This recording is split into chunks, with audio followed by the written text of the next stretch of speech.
Hi viewers, welcome to Telugu what. Bigg Boss హౌస్లో wild card entries వచ్చిన తర్వాత ఈ ఆడపిల్లల మధ్య రచ్చ అనేది మామూలుగా లేదు. ఇంకా వీళ్ళే ఉన్నారేమో అనిపిస్తుంది. మిగతా మగవాళ్ళ వైపు చూసే ఛాన్స్ కూడా లేదు కెమెరాస్.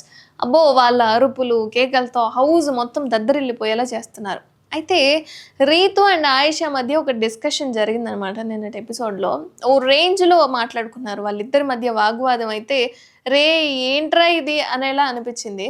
అయితే రీతు చౌదరి దగ్గర డీమోన్ పవన్ కాస్త ఓవర్ యాక్షన్ చేశాడు. రీతుకి కాస్త కోపం తెప్పించాలని ఆయిషాతో పులిహోర కలిపాడు. ఇక గార్డెన్ ఏరియాలో ఆయిషాతో కలిసి డ్యాన్స్ కూడా చేశాడు. అది కూడా ఓ రేంజ్లో రొమాంటిక్ డ్యాన్స్ అనుకోండి. దాంతో రీతుని ఏడిపిస్తూ ఇమ్ము కూడా ఆట పట్టించాడు. దీనికి తోడు వామ్మో మా పిల్లకి అన్యాయం చేశాడు, అయ్యో నిద్రమబ్బోడు అని చెప్పి ఆయన ఆయన కామెడీ టైమింగ్తో మాట్లాడనమాట. కొత్త పిల్ల రాగానే మా పిల్లని ఇట్లా వదిలేశాడు ఏంటి, నీకేం పోయేకాలం వచ్చిందిరా అని చెప్పి కాస్త సరదాగా ఏడిపించాడు. కాకపోతే అది రీతికి ఇంకా కాస్త రగిలిపోయేలా అనిపించింది. ఇంకా కోపం బాగా వచ్చింది. ఇంకా డాన్స్ చేసిన తర్వాత కిచెన్లోకి వెళ్తూ వస్తావా రీతు అని డిమోన్ అడిగితే లేదు నేను తర్వాత వస్తా అని చెప్పి రీతు చెప్పింది. ఇందులో మాకు సిగ్గుచారం లేదనుకుంటున్నావా, ఇంత చూసి కూడా నీతో వస్తుందా అని చెప్పి ఇమ్ము అయితే రీతును మళ్ళీ ఇంకా రెచ్చగొట్టే ప్రయత్నం చేశాడు. అంటే నార్మల్ కామెడీ వేలోనే అన్నాడు, కాకపోతే కాస్త ఏడిపించేశాడు అనమాట. దాంతో రీతు చౌదరి డిమోన్ పులిహోర కలపడం స్టార్ట్ చేశాడు. ఇంకా రీతు అలిగిందని చెప్పి తెలియగానే ఆమెను బుజ్జగించే పనిలో ఉన్నాడనమాట. ఇక నువ్వు గేమ్ ఆడాలిరా, కాన్సన్ట్రేట్ చేయాలి కదరా అని చెప్పి రీతు చెప్పింది. ఇక ఆ తర్వాత రోజు ఉదయాన్నే గిన్నెలు కడగడానికి వెళ్ళి రీతుకి పట్టరాని కోపం వచ్చింది. కళ్యాణ్ను పిలిచి ఎవరైనా తినడం లేట్ అయితే అర్ధరాత్రి తినే వాళ్ళైతే తీసి పక్కన పెట్టుకోమని చెప్పు కళ్యాణ్, పొద్దున్నే నా వల్ల అవ్వదనే కదా నైట్ నేను గిన్నెలు దోమ మరీ పడుకుంటున్నాను, మళ్ళీ పొద్దున్నే తెచ్చి గిన్నెలు వేస్తే ఎట్లా అని చెప్పి రీతు అయితే సీరియస్ అయిపోయింది. ఇదే విషయం దివ్యకు కూడా చెప్పింది. ఆ తర్వాత మరో హౌస్మేట్ ఆయిషా దగ్గరికి వెళ్ళి రీతు రాత్రి అన్ని గిన్నెలు కడిగింది, కానీ ఎవరో మార్నింగ్ దోశ పిండి గిన్నె అక్కడే పెట్టేశారు, అది నువ్వు క్లీన్ చేస్తావా అని అడిగాడు. ఇక బ్రేక్ఫాస్ట్ నుంచి లంచ్ వరకు వాడిన గిన్నెలు మాత్రమే నావి, ఆ తర్వాత రీతు పని అని చెప్పింది ఆయిషా. ఆ తర్వాత ఆయిషా కిచెన్లోకి వెళ్ళింది. అక్కడ కడగని దోశపిండి గిన్నె ఒకటి కనిపించింది. దాంతో ఇక్కడ బ్యాలెన్స్ పెట్టింది ఫినిష్ చేస్తావా అని మామూలుగానే అడిగింది.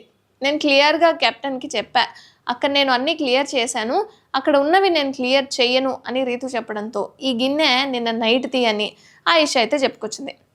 డ్యూటీ గురించి చెప్పినప్పుడు నువ్వే చెప్పావు, నైట్ చేయకపోతే మార్నింగ్కి కూడా యాడ్ అవుతుంది అని, అది నేను చేస్తే నువ్వు ఒప్పుకుంటావా అని ఆయిషా గట్టిగా అడిగిందనమాట.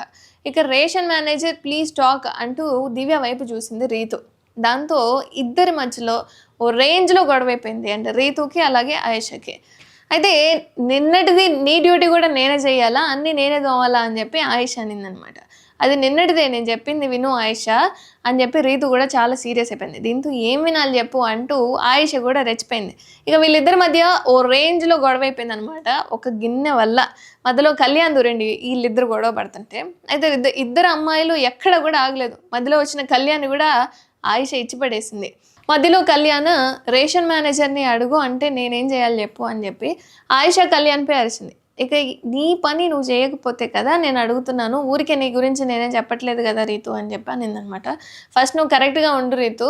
రీతు కూడా చాలా రెచ్చిపోయింది అనమాట. వాళ్ళిద్దరి మధ్య చాలా గట్టిగానే గొడవ జరిగింది. అంటే ఎవరి పని వాళ్ళే చేయాలి, ఎవరి గిన్నెలు ఎవరికి ఇచ్చిన పని వాళ్ళే కంప్లీట్ చేసుకున్న తర్వాతే మాట్లాడాలి అని చెప్పి. మొత్తానికైతే ఆ పని రీతుదే, కానీ నేను చేయలేను, నేను పొద్దున్నే నేను ఇవన్నీ తోమలేను, నైటే నేను ఇవన్నీ చేసుకుంటాను అని చెప్పి రీతు మాట్లాడింది.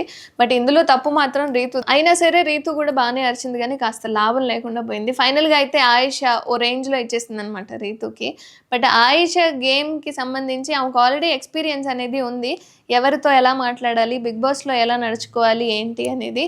బట్ బిగ్ బాస్లో మాత్రం ప్రతి ఒక్కళ్ళు వాళ్ళ కంటెంట్ని చూపించుకోవడానికి, వాళ్ళ ఫేమ్ని పెంచుకోవడానికి చాలానే ప్రయత్నం చేస్తున్నారు అనిపిస్తుంది నాకైతే.